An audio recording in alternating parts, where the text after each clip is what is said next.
From now on, Holy Father, not my will, but your will be done. I said, Father, you have chosen me. Give me the strength to obey. I will follow you no matter what it takes. If you know me, you cannot be neutral about me. Either you will hate me or you will love me. Because there is only one important business in the world. It is the business of salvation.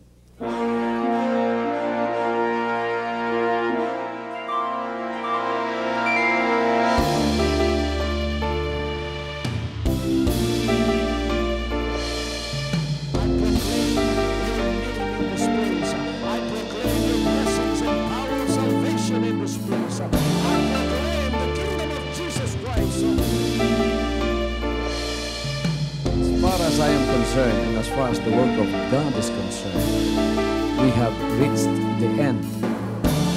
Last September 13, 2003. When you find God, you find His love. Because God is love. Ganon ang pag-ibig ng Panginoon. Walang katapusan na yan ay bumabalik-balik sa atin. If you want to receive, you have to give. Receive it by faith and say, Lord, I will touch up. Because the game plan of God was to save us from seeing through the power of love. He has completed. His salvation works in the Spirit. After April 13th, the door is open for everyone to come. The salvation works of the Father is now completed in me. Salvation is here.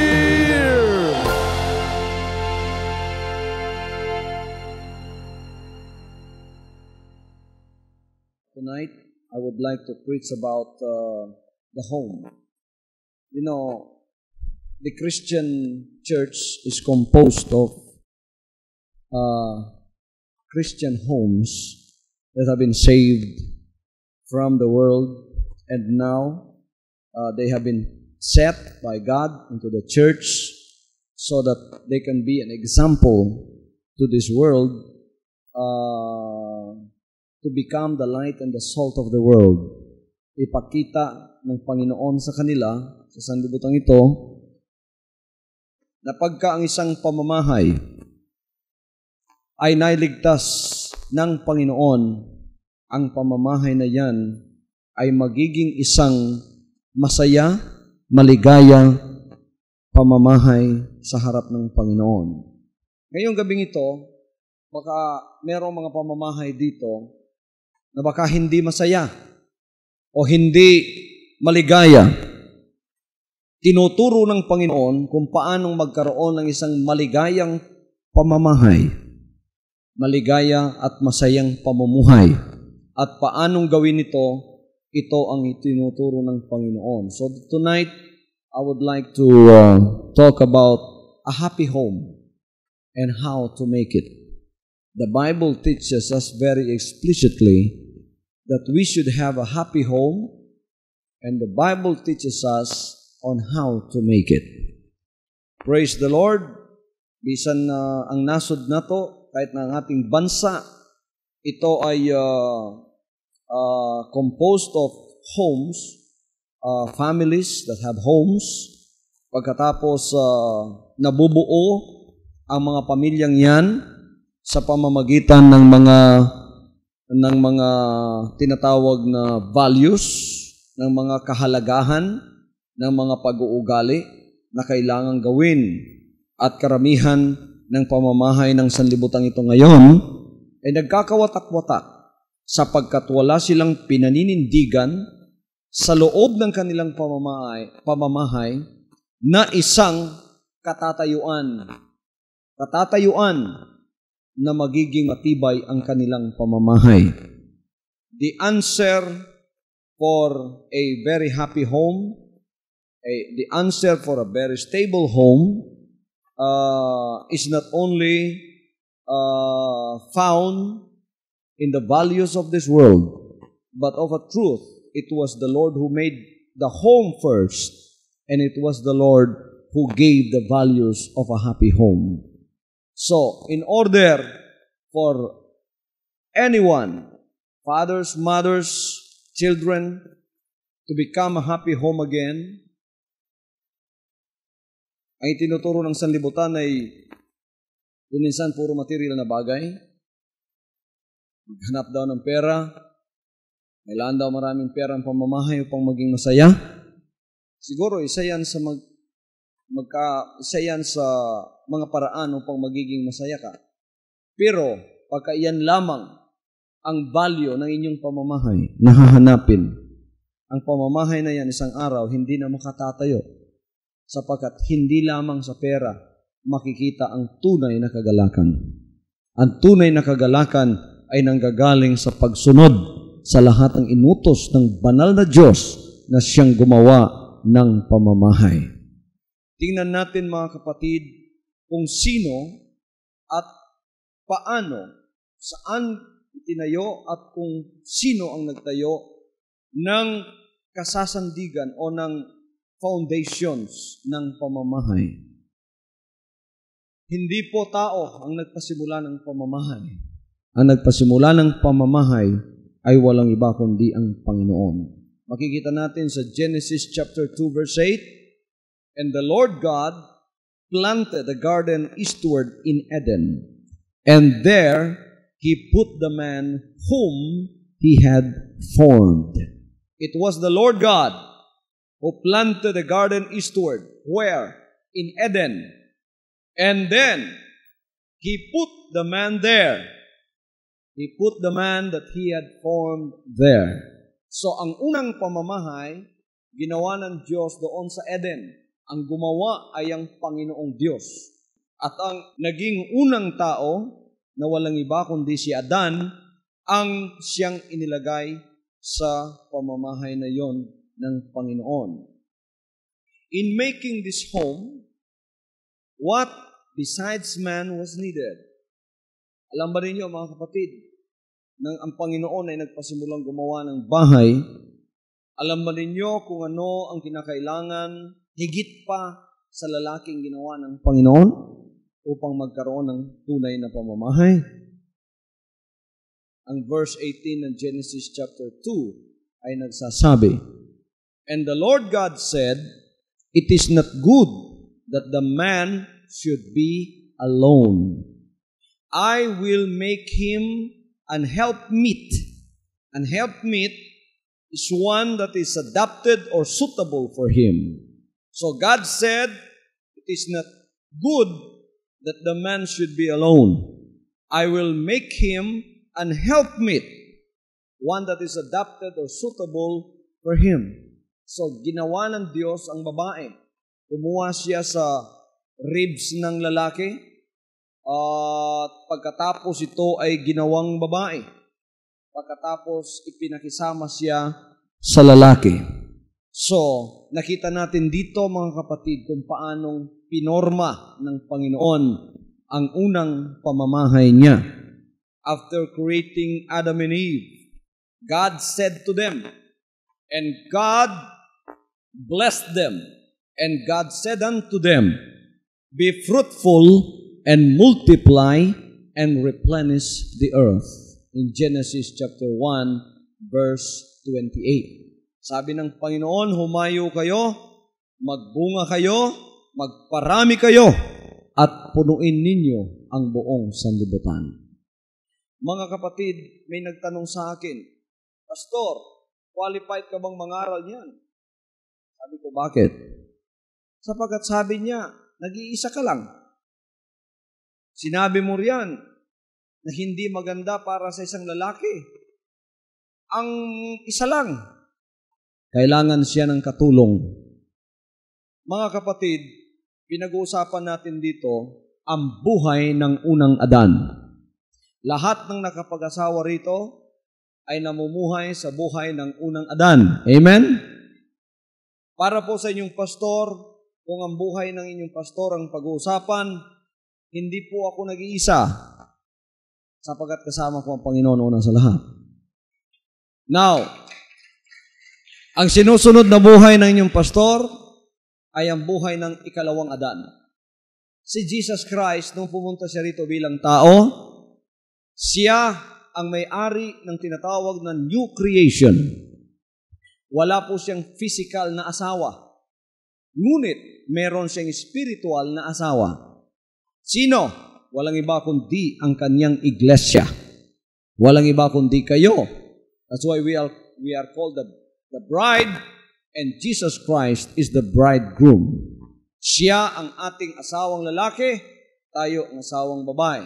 Ngayon, nang pinasunod ako ng Panginoon sa Kanya, mga kapatid, pinagkatiwalaan sa Kanyang buhay, sabi niya, anak, pagkakatiwalaan kita sa aking buhay, mamuhay ka ng ayon sa aking pamumuhay. Ang magiging kabiyak mo ay walang iba kundi ang aking iglesia, ang aking gawain. Praise the Lord! Kaya, that settles the question. I have just inserted that in my sermon because some of you may be asking, like that one who asked me when I was teaching about the home. Baka mayroong isa sa inyo na sasabing, si Pastor sinasabi niya, hindi magaling si isang lalaki na mag-isa lang. Kailangan niya ng katulong.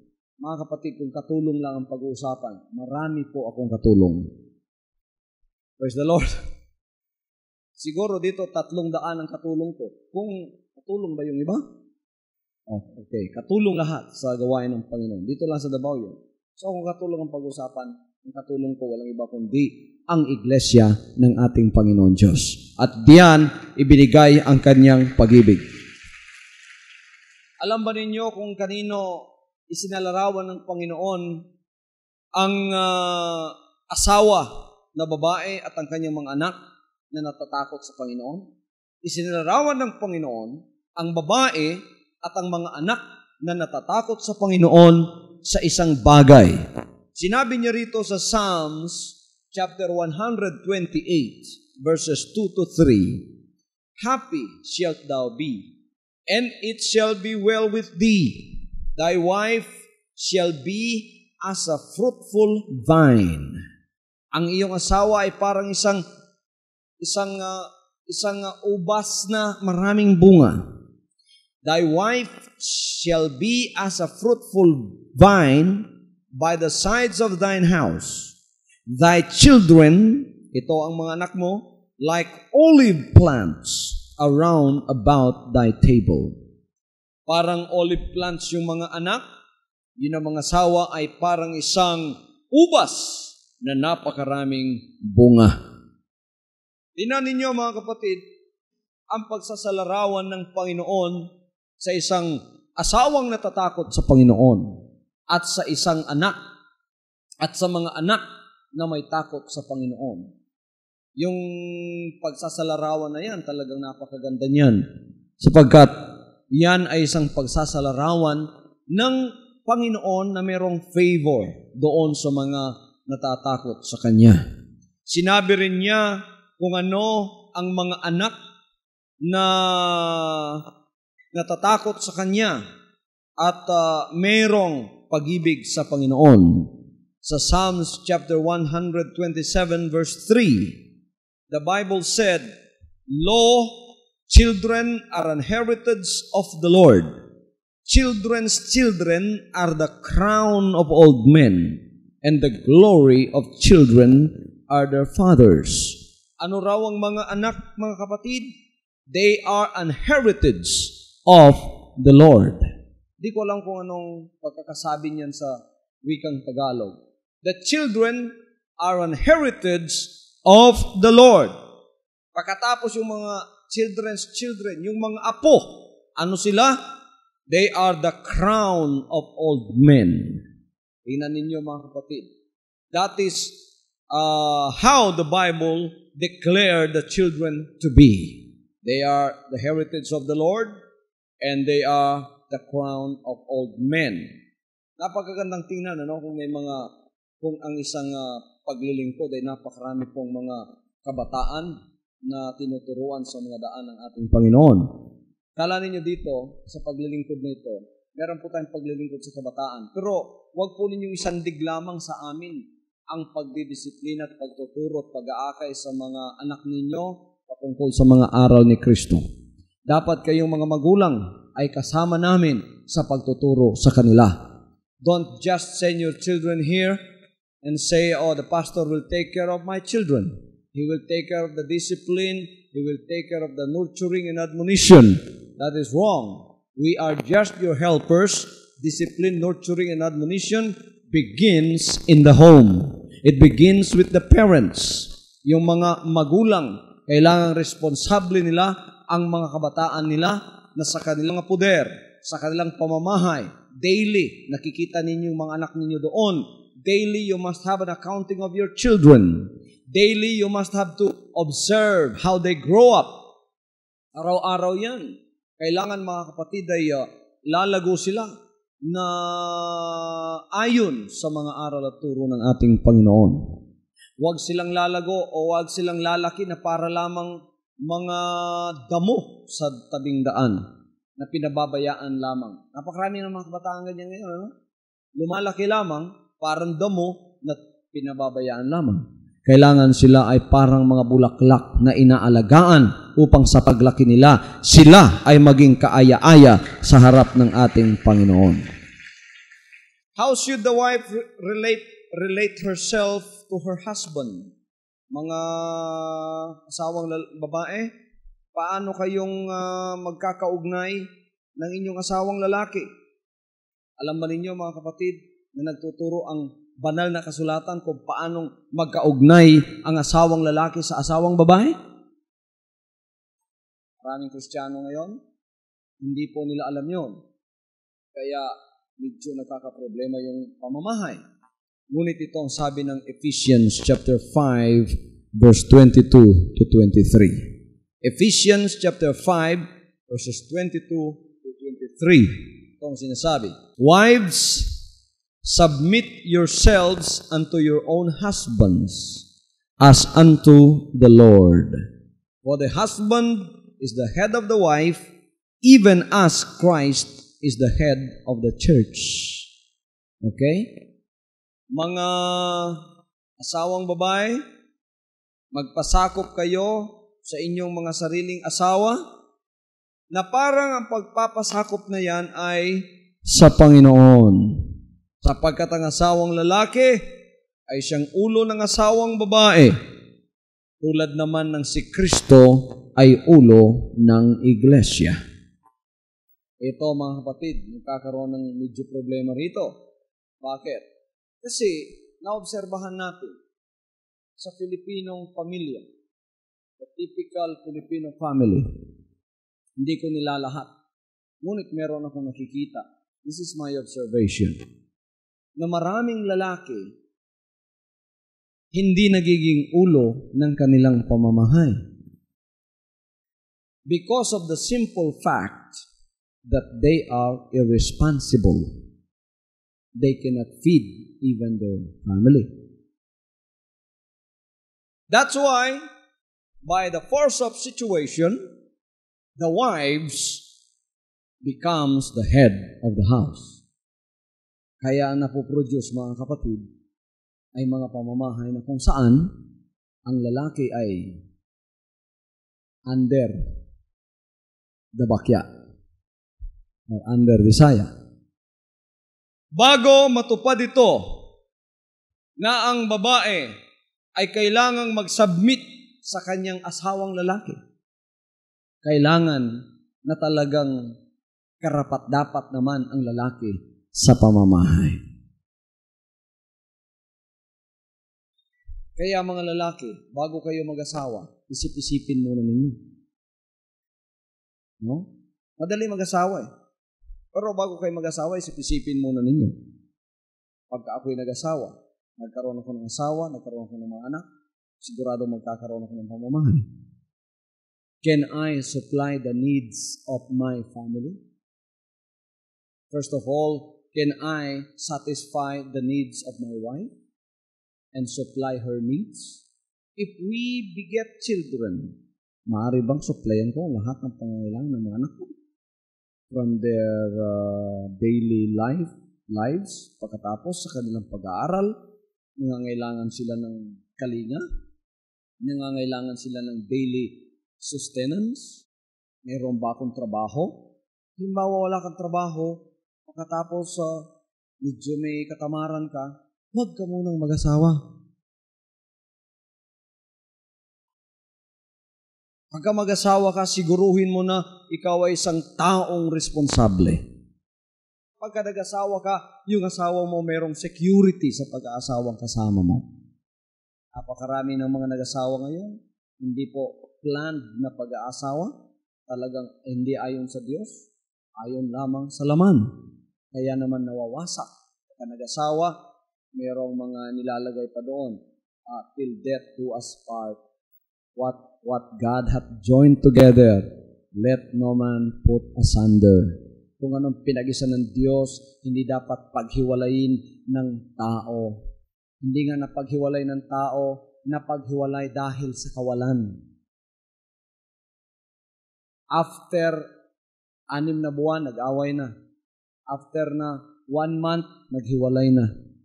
If that is a union joined by God, that will not happen. A union joined by God will never be separated in this life. Magkakaisa yun. Pero napakarami ng union na hindi joined ng Panginoon. Tao lamang ang nag-join, kaya madaling mawasak. Mga asawa, kung nag-asawa kayo ngayon, asawang lalaki, saka medyo nakakaproblema yung pamamahay ninyo, mga kapatid, mag-isip-isip na kayo. Manalangin kayo. Lord, wala po akong trabaho. Bigyan mo ako ng trabaho. Tulungan mo ako na makapaganap ng trabaho. You must have that first desire in your heart. Ang unang desire ng husband is to protect and preserve and supply the needs of his family. Kung wala yan, minsan tumatayo yung asawa, pagdating mo sa bahay, tanungin mo yung asawang lalaki, anong gagawin natin? Anong sasabihin sa'yo? Hihintayin ko muna sa commander. Sino commander? Commander Parago? Yung palang commander, yung palang asawang babae. Tapos mga kapatid, kung titingnan mo kung bakit, hindi mo masisisi yung babae. Siya ang naghahanap buhay. Siya ang lahat. Si mister naman nandun sa bahay. Kahiga lang, minsan nag-aalaga ng bata, baligtad ang labas.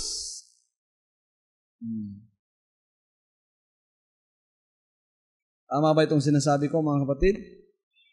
Now, kung tayo babalik sa mga prinsipyo ng banal na kasulatan, anong mangyayari? Pagka ang babae nagpasubmit sa lalaki, sapagkat ang lalaki ay responsable sa kanyang pamamahay. Kung halimbawa yung bana mo ay responsable, yung asawa mong lalaki ay responsable, tapos nagpasubmit ka sa kanya, anong mangyayari? Dalawa na kayong irresponsable. Diba, mga kapatid? Ngayon, babalik tayo sa principles of the Word of God. Paano magpapasubmit ang asawang babae? First of all, the husband should be fit to become a husband. He must first of all be responsible. As Christ is the head of the church, so is the husband the head of the wife. But if the simile was, the typification or the simile was used, that Christ is the head of the church, that means Christ is responsible for His church, the husband should also be responsible to his family. Hindi yung nag-asawa na, barkada-barkada pa, iinom-inom pa, yung sweldo liit-liit na nga, ginagamit pa sa kawalang responsable, uuwi, lasing. Pag-uwi ng lasing, walang pagkain, aawayin. Pamamahay, mawawasak. Hindi po ganun ang pamamahay na itinayo ng Panginoon. Hindi magiging masaya ang pamamahay na yun. Magiging masaya lamang ang pamamahay kung una sa lahat, ang lalaki magpapasakop sa Panginoon at sa kanyang mga inutos sa banal na kasulatan. Now, if that order is being followed, that is the beginning of a happy home. And then, how should husbands regard their wives? Mga asawang lalaki, paano ninyong ititreat yung mga asawa ninyong babae? Sinasabi dito sa Ephesians chapter 5, verses 25 to 33. Verses 25 to 33. Anong sinabi? Husbands, love your wives, even as Christ also loved the church, and gave himself for it. So ought men to love their wives as their own bodies. He that loveth his wife loveth himself. Let every one of you in particular so love his wife, even as himself. And the wife see that she reverence her husband. Mga asawang lalaki, suntukin ninyo ang mga asawa ninyong babae. Yung ba sinabi ng banal na kasulatan? Hindi. Sinabi ng mga asawang babae, ang mga asawang lalaki, mahalin ninyo ang inyong mga asawa, tulad naman na si Kristo ay nagmahal sa iglesia at ibinigay niya ang kanyang sarili para sa kanya. Look how in this type the Lord compared himself to a husband who loves his own body. He said, like as Christ loved the church and gave himself for it. Kaya, mga asawang lalaki, pagka hindi nyo minamahal yung asawa ninyong babae, ang pagmamahal na yan ay ginagawa ninyo laban din sa sarili ninyo, sapagkat sila ay mga sariling katawan ninyo. Ang nagmamahal sa kanyang asawang babae, nagmamahal sa kanyang sarili. So, kailangan mahalin ninyo ang mga asawa ninyo. Pastor, paano ko pong mamahalin itong asawa ko? Number 1, nagger ito. Pasensya ka na. Sapagkat naging asawa mo na siya. Pag-usapan na lang ninyo yan. Pero inutos ng banal ng kasulatan, mahalin mo siya. Naalala mo pa ba noong nililigawan mo siya? Na kung minsan nagkakandarapa ka pa? Ikaw pa ang unang nagbubukas ng pinto? Pinto ng kotse, pinto ng bahay, para lang makapasok yung asawa mo? Nung nag-asawa na kayo, anong ginagawa mo? Nauuna ka pa? Sinasara mo pa? Kung minsan naipit pa yung asawa mo. Mahalin ninyo yung asawa ninyo. Pasensya na kayo kung may mga kapansanan yung mga asawa ninyo. May mga imperfections sila because nobody is perfect. Mga asawang lalaki, nakikinig ba kayo? Sa iyo na ito ni Kadiyot.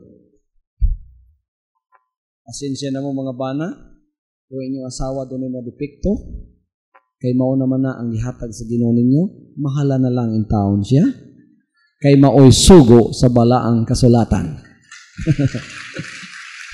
Hallelujah.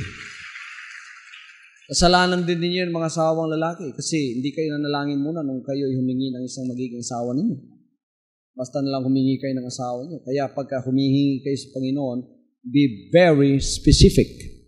Meron akong classmate, mga kapatid sa Bible School, hingi ng asawa. Narinig ko din sa altar, Panginoon, give me a wife, praise the Lord. After graduation, because the Lord said, ask and it shall be given unto you, truly the Lord gave him a wife. Pero nang binigyan siya ng wife, mga kapatid, talagang sinisi niya ang Panginoon. Bakit? Kasi binigay sa kanya na wife, duling. Pero mabait naman.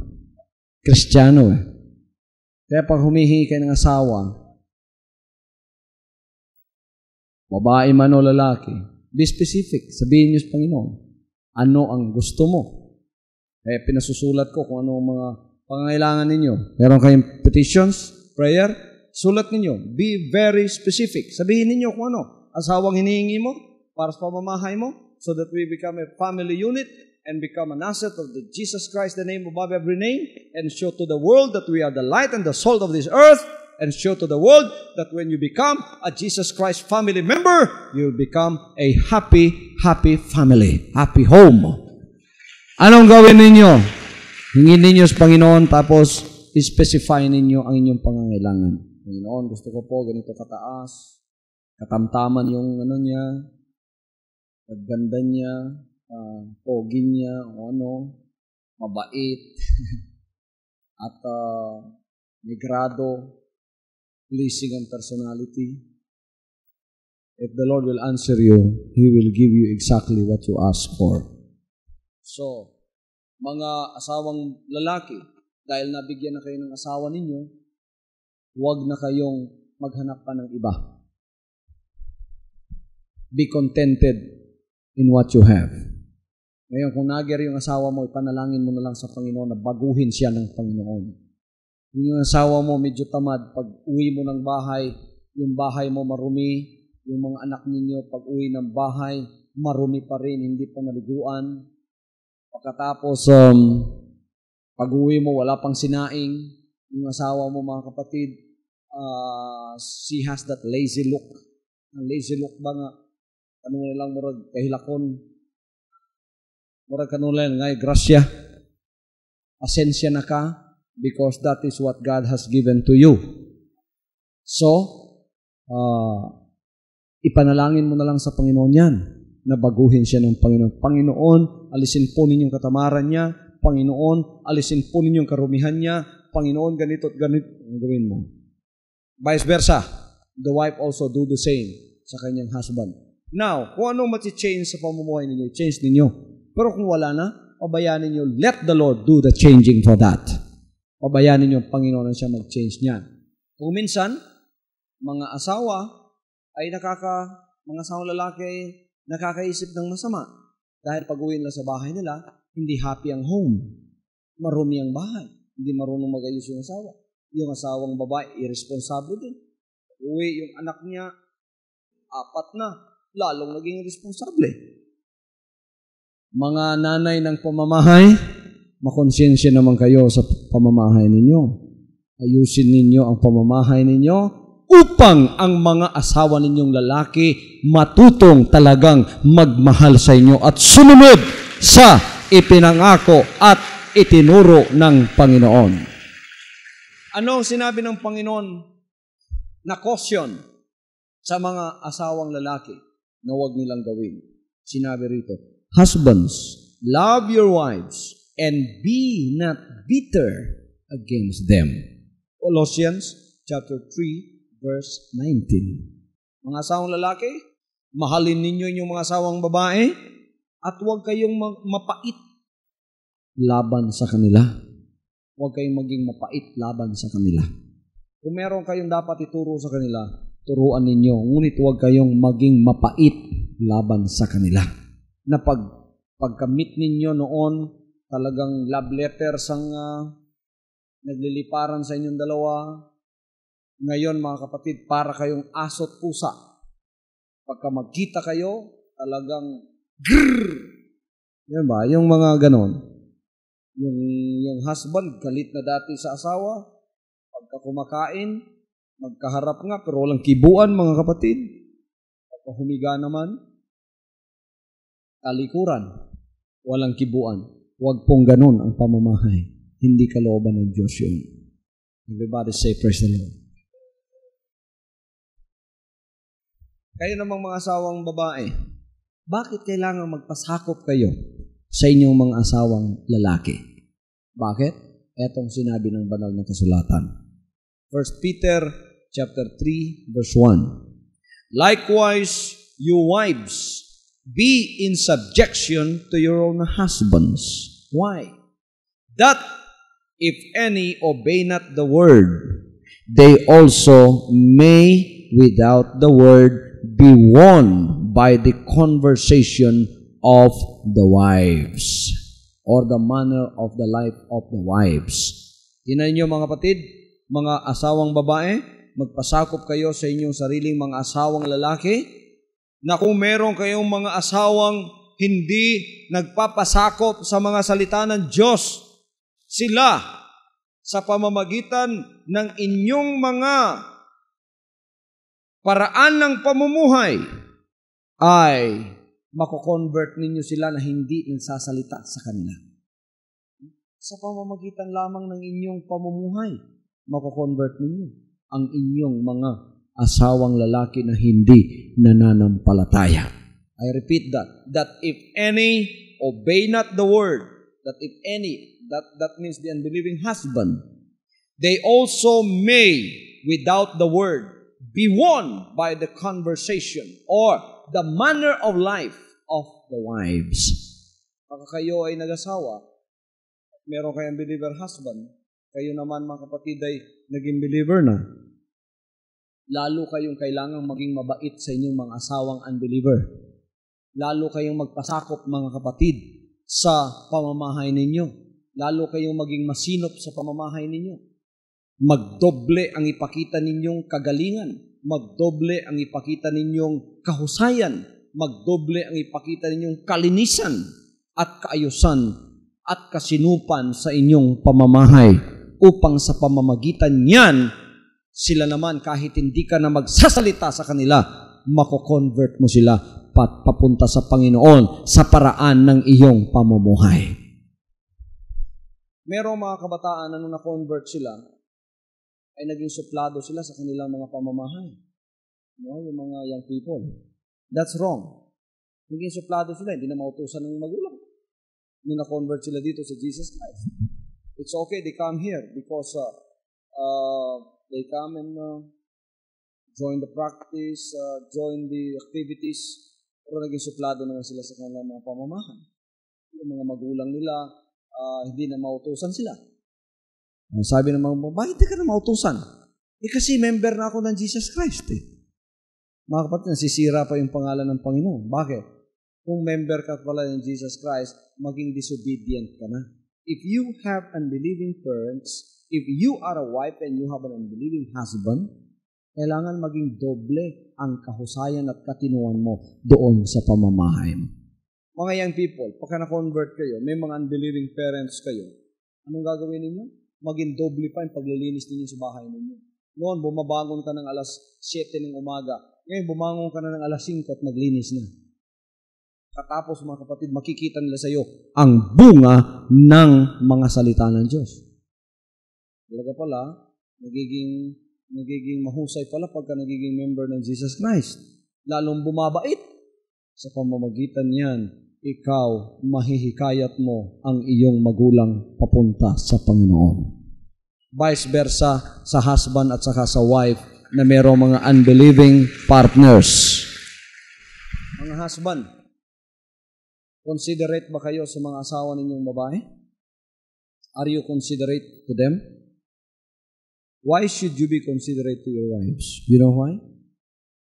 In 1 Peter chapter 3, verse 7, there is the answer. Likewise, you husbands, dwell with them according to knowledge, giving honor unto the wife, as unto the weaker vessel, and as being heirs together of the grace of life, that your prayers be not hindered. That is the answer. Why should husbands be considerate of their wives, that your prayers be not hindered? Yung palang mga dalangin natin, yan mga kapatid ay nahahadlangan pagka ang mga asawang lalaki hindi considerate sa kanilang mga asawang babae. Be considerate to them as unto the weaker vessel, according to knowledge, giving honor unto the wife as unto the weaker vessel, so that your prayers be not hindered. Kaya napakaraming mga nananalangin sa pamamahay, hindi nasasagot, sapagkat sila mga kapatid ay hindi considerate sa kanilang mga partners, which is considered the weaker vessel, yung babae sa pamamahay. Tayo dito, pinag-aaralan natin itong mga salita ng Diyos na ito, sapagkat ito ay turo, aral ng banal na kasulatan. Kaya naman, tayo ay nagkakaroon ng isang masaya, maligaya, at kaaya-ayang pamamahay na kung saan si Jesus Christ ang naging ulo ng pamamahay na yan.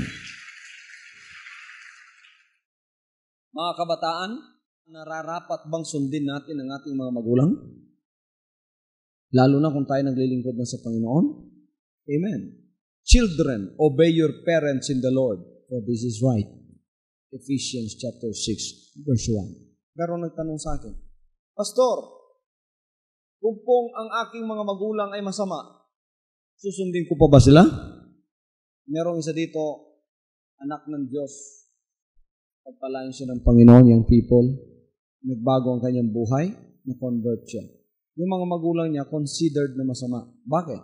Sinabi ng magulang niya, nanaisin ko pa na ikaw ay maging prostitute sa Japan kaysa pumasok sa Jesus Christ, the name above every name. Pagka tinuruan kayo ng mga magulang ninyo ng kasamaan, huwag ninyo silang sundin.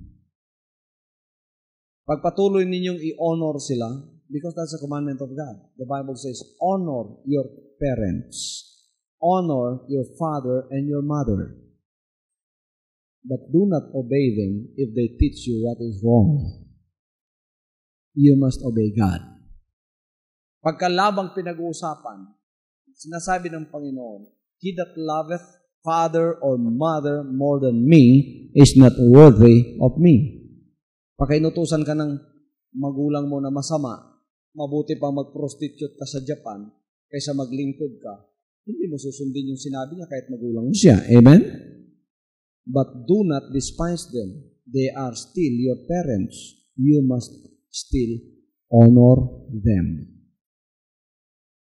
Amen. Kahit pagano kasama ang magulang mo pa rin yan. Hindi naaalis yung pagiging magulang nila sa iyo. Pagka masama ang example ng buhay nila, huwag mong sundin. Mas mahalin mo ang Panginoon because that is a command of the Lord also. He that loveth father and mother more than me is not worthy of me. You must obey in obedience and in love. You must love the Lord more than your parents. But that does not mean that you have to dishonor them. You must still honor them because that's a command of God. Children, obey your parents in the Lord for this is right. Mga kabataan, pagka inyong mga magulang nasa paglilingkod sa Panginoon, hindi lang ninyo dapat mahalin sila. Hindi lang ninyo dapat i-honor sila. Dapat mahalin ninyo sila sapagkat sila ang unang naglilingkod at nagtuturo sa pamamahay sa mga aral ng ating Panginoon. Lahat ay magsabing pagpalain ng lahat ng mga magulang na sumusunod sa Panginoon. Lahat ay magsabing idadalangin ko ang aking magulang na wala sa Panginoon. Kailangan po ang ating mga dalangin sa mga magulang nating wala pa sa Panginoon. Kung mga kabataan kayo at meron kayong dapat idalangin o kaya may mga asawa na kayo at may mga magulang kayong hindi pa nananampalataya, ang una ninyong dapat gawin sa inyong mga dalangin, idalangin una sa lahat ang inyong mga magulang. Ang mga magulang na ginamit upang kayo ay lumitaw sa sanlibutan ito. Sila ang dapat una na makakilala sa kaliwanagan ng kaligtasan. I thank God that I have godly parents that have brought us up in the nurture and admonition of the Lord. I remember when I was very small, hindi pa namin alam kung ano itong born again o kung ano itong mga salita ng Diyos na ito. Ngunit, yung mga magulang namin, tinuturuan kaming dumalangin, kahit yung Our Father lang, mga kapatid. Naalala ko pa, nakaluhod kami, umuuna yung mga magulang namin, nananalangin, at kami mga anak ay sumusunod. Yung unang itinuro sa amin yung Our Father which art in heaven. Yan. Katapos bawat gumising kami, yun ang dinadalangin namin. Pagka matulog kami sa gabi, yun ang dinadalangin namin. I thank God I have godly parents. Ang iba hindi masyadong lucky, hindi masyadong mapalad sapagkat meron silang mga magulang na talagang wala sa Panginoon. Ngunit ang unang-una ninyong gawin, pagka lumuluhod kayo at dumadalangin, idalangin ninyo ang inyong mga magulang na sila ay makakilala sa ating Panginoon Diyos. Mga magulang na nasa Panginoon ay magsabing, praise the Lord. Paano ninyong dalhin ang inyong mga kabataan sa Panginoon, mga magulang? Ito ang kasagutan ng Panginoon sa inyo. And you fathers, provoke not your children to wrath, but bring them up in the nurture and admonition of the Lord. This is how should parents bring up their children in the Lord. Provoke not your children to wrath, but bring them up in the nurture and admonition of the Lord. Huwag ninyong bigyan ng galit ang mga anak ninyo sa puso nila. Mga magulang, makinig kayong nasa Panginoon. Do not provoke your children to wrath, that they become bitter. Do not provoke them to wrath. But what is the admonition of the Word of God that we have just read? Bring them up in the nurture and admonition of the Lord. Talagang kailangan ng mga magulang na nakakakilala sa Panginoon ang unang sumunod sa kalooban ng ating Panginoon upang ang mga kabataan naman nila ay madala nila ayon sa aral at turo ng banal na kasulatan. Why should parents or why should fathers not provoke their children to anger? We have the answer in Colossians chapter 3 verse 21. Colossians 3:21 says, Fathers, provoke not your children to anger, lest they be discouraged. Huwag ninyong i-provoke yung mga anak ninyo na baka magalit sila o kaya manlupaypay sila, magalit sila sapagkat sila ay baka manlupaypay sa harap ng ating Panginoon. Napakarami po ng mga kabataan ngayon na nagkaroon ng discouragement dahil sa kanilang mga magulang. Mga magulang nila ang dahilan.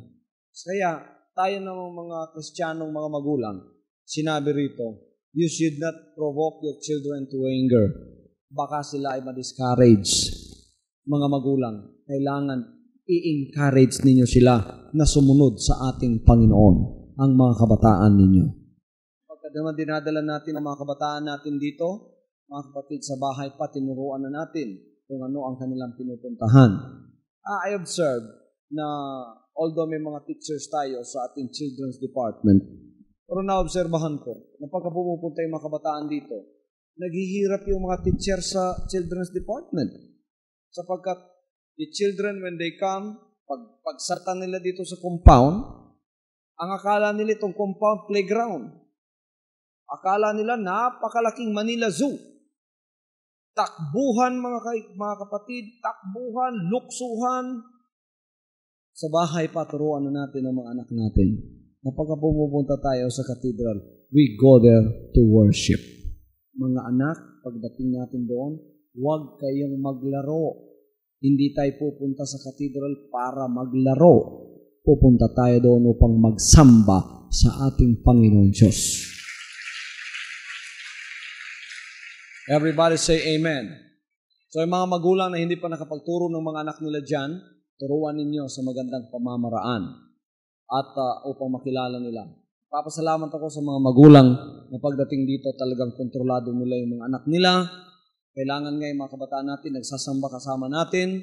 Ngunit sapagkat sila ay hindi katulad pa natin mga kapatid sa pag-iisip, kaya meron silang sariling lugar doon pa sa gym. No?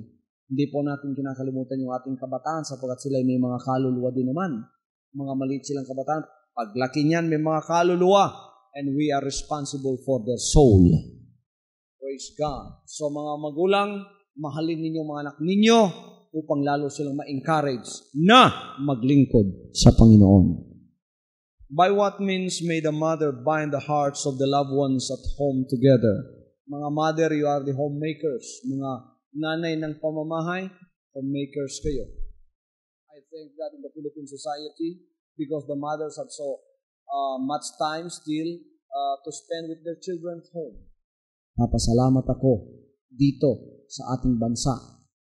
Iyan ang advantage ng tayo ay hindi masyadong mayaman, hindi masyadong nalulun sa material, sapagkat may time pa tayo na makapiling ang ating mga kabataan at sila ay maturuan sa mga bagay ng Panginoon.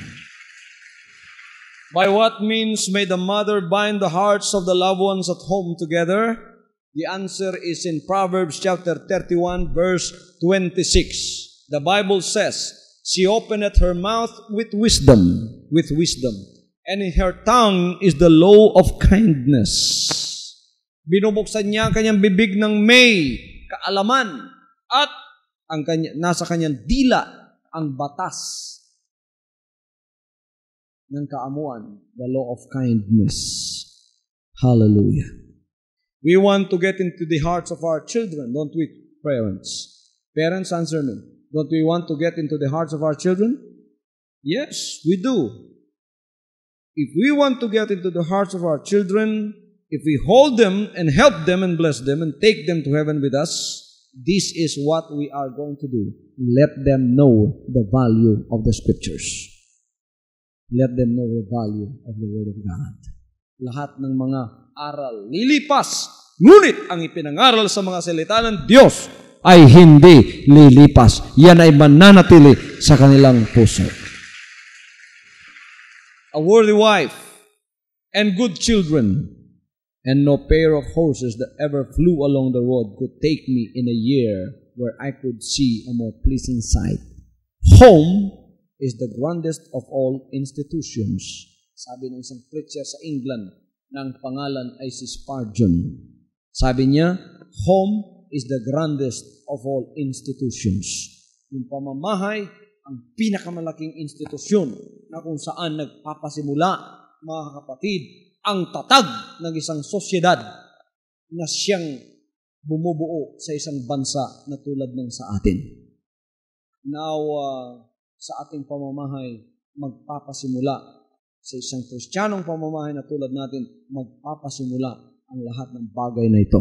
Hanggang tayo ay dadami hanggang sa pagbabalik ng Panginoon. Let us start in our home. Let us cut off the vicious cycle of a monster family. Let us start in our home, a home where Christ is the head, where Christ is the law, where Christ is the supreme discipline in the hearts of the parents and in the hearts of the children. Mga magulang, magsabing praise the Lord. How faithfully should parents teach the precepts and commandments of God to their children? Gaano ba ka-faithful talaga gagawin ninyo mga magulang ang pagtuturo ng mga batas ng Diyos at ang kanyang mga utos sa inyong mga kabataan? And Deuteronomy chapter 6 verse 7 ay sinasabi, and thou shalt teach them diligently, lahat ay magsabing teach them diligently unto thy children, and shalt talk of them when thou sittest in thine house, and when thou walkest by the way, and when thou liest down, and when thou risest up. Paano mong ituturo sa iyong kabataan at sa iyong pamilya ang mga utos, batas ng Diyos? Gaano ka-faithful mo gagawin ito? Ito ay ituturo mo sa kanila, the Bible says, and thou shalt teach them diligently. Huwag kang mapapagod sa pagtuturo dito sa kanila. Ikaw ay magsasalita sa kanila kung ikaw ay mauupo sa iyong pamamahay. Kung ikaw ay lalakad sa daan, ituturo mo sa kanila. Kung ikaw ay hihiga at kung ikaw ay babangon, ituturo mo ito sa kanila. Every time that you have the opportunity to teach them, whether you lie down, you sit down, you walk, you teach them these precepts and commandments diligently. Mga magulang sa pamamahay na Kristiyano, huwag maaalis ang mga banal na kasulatan sa inyong pamamahay. Kailangan araw-araw binubuksan natin yan at kasamang ating kabataan sa family altar na nananalangin, bumabasa ng mga salita ng Diyos. The home should be made a school of instruction rather than a place of monotonous drudgery. The evening should be cherished as precious seasons to be devoted to the instruction of the children in the way of righteousness. But how many children are sadly neglected? They are not educated in the home, that they may comprehend the truth of God and are not trained to love justice and to do judgment. They should be patiently instructed, that they may understand the laws that govern them and that they may know the springs of their actions. They are to be brought into harmony with the laws of heaven, to cherish the truth as it is in Jesus. This way, they may be fitted to join the society of angels and to stand in the presence of the adorable Redeemer. Mga kapatid, ang pamamahay lamang ang makakagawa nito. Kailangan doon sa pamamahay natin, habang tayo kumakain, na ituturo natin ang mga batas ng Diyos sa kanila. Everybody say Amen. Napakaraming mga magulang ngayon, huwag ninyong konsitihin mga magulang ang kasamaan ng inyong kabataan. For example, nagkakaaway yung mga kapitbahay. Anak ninyong kaaway ng kapitbahay ng anak ninyo. Tapos nakisali yung mga magulang. Alam mo kasalanan ng anak mo. Huwag mong kapihan ang kasalanan ng anak mo. Sapagkat lalaki yan at ang pananaw niya sa iyo na kahit gagawa siya ng kasalanan, ikaw ay kakampi pa rin sa kanya. Lalaki siya na walang hustisya sa kanyang daan at siya ay mapapahamak din ng tatagal. Mga kapatid, as an example, naalala ko na pagka kami ay may mga kaaway, may mga makaaway ng mga kabataan, talagang ang unang pinapalo ng mga magulang namin ay hindi yung kapitbahay namin. Kami, yung pinakikialaman niya. Tapos, pinapalo bakit nakikipag-away. Tapos, tinuturuan na hindi dapat gawin ang masama. Kaya, paglaki ng bata, yun ay mabubuo sa kanyang murang isipan at lalaki siyang may takot sa batas ng katotohanan. Everybody say amen. Turuan sila sa batas ng katotohanan. Pagkatapos yun ang dapat nilang panigan sa lahat ng panahon. The house or the home is a church within a church, a republic within a republic, a world within a world. This is spelled by 4 letters. Home. Ang lahat ay magsabing H-O-M-E. If things go right in the home, they go right everywhere. If things go wrong in the home, they go wrong everywhere. The door seal of the dwelling house is the foundation of the church and state. In other words, domestic life overarches and undergirds all other life. First, last, and all the time, have Christ in your home. Sabi ni Talmage, first, last, and all the time, have Christ in your home. Pagka kamalian ang nangyayari sa pamamahay, kamalian na lahat ang mangyayari kahit saan pa man. Pagka okay ang nangyayari sa pamamahay, lumabas ang mga nasa sa pamamahay na yan, okay ang lahat ng gagawin nila sa labas ng kanilang pamamahay. Nagpapasimula ang lahat ng ito sa ating pamamahay. Ano ang sikreto? Malaking sikreto ng isang masaya at maligayang pamamahay? Mga kapatid, the answer is in Proverbs 15:17. Ano ang sinabi? Better is a dinner of herbs where love is than a stalled ox and hatred therewith. Mabuti pa ang pagkain na puro gulay lang, ngunit naroroon ang pag-ibig.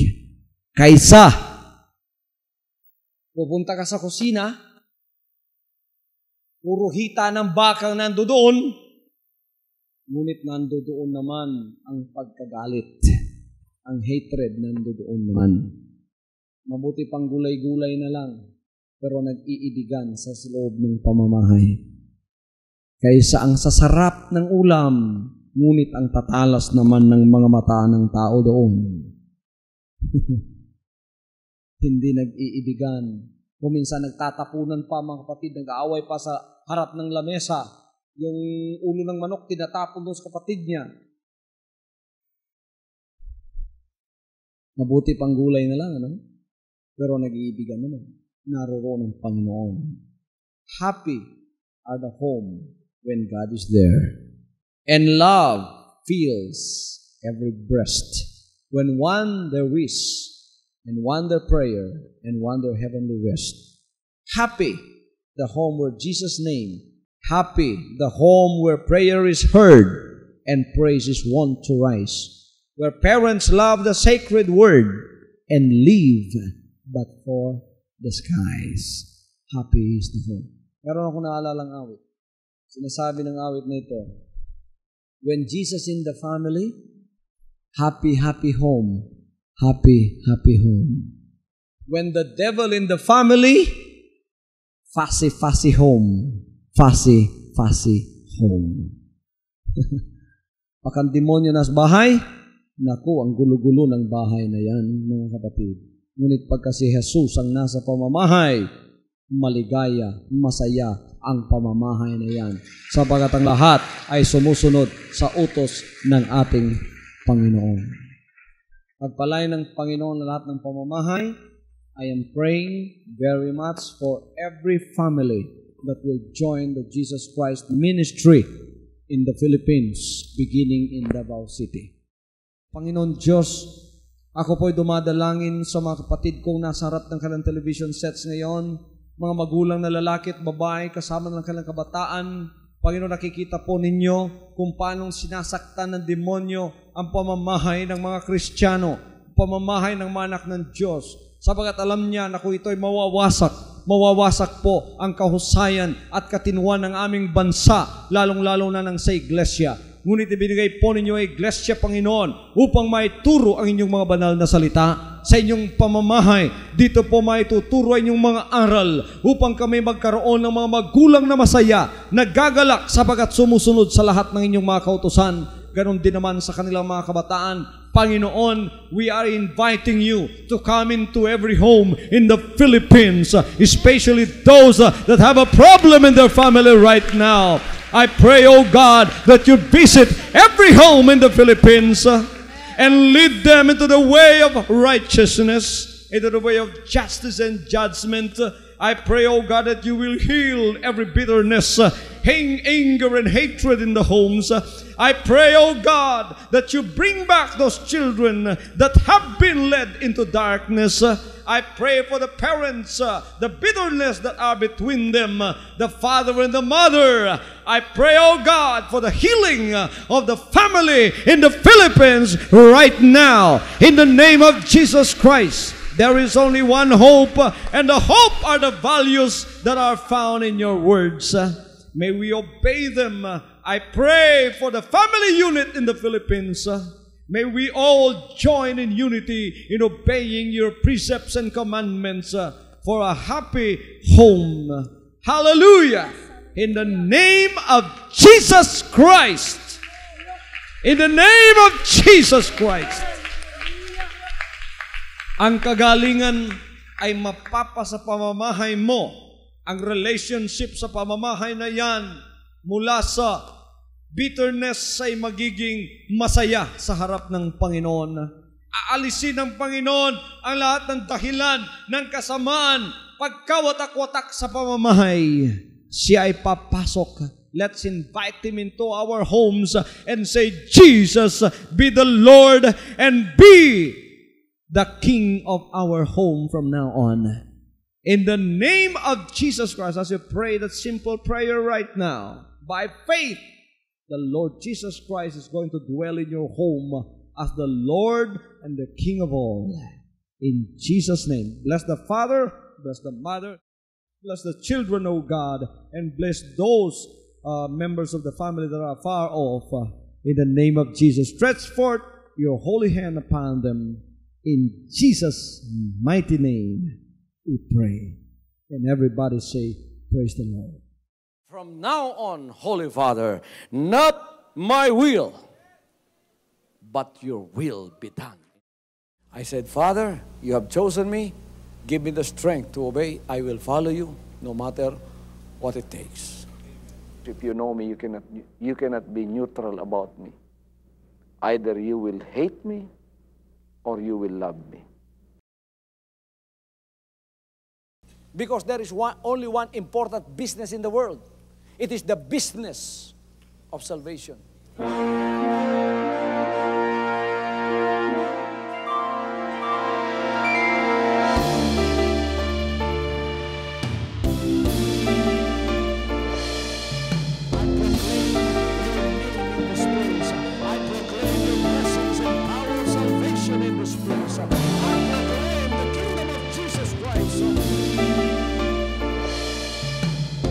I am concerned, and as far as the work of God is concerned, we have reached the end. Last September 13, 2003. When you find God, you find His love, because God is love. Ganon ang pag-ibig ng Panginoon. Walang katapusan na yan ay bumabalik-balik sa atin. If you want to receive, you have to give. Receive it by faith and say, Lord, I will touch up. Because the game plan of God was to save us from sin through the power of love. He has completed. His salvation works in the Spirit. After April 13, the door is open for everyone to come. The salvation works of the Father is now completed in me. Salvation is here.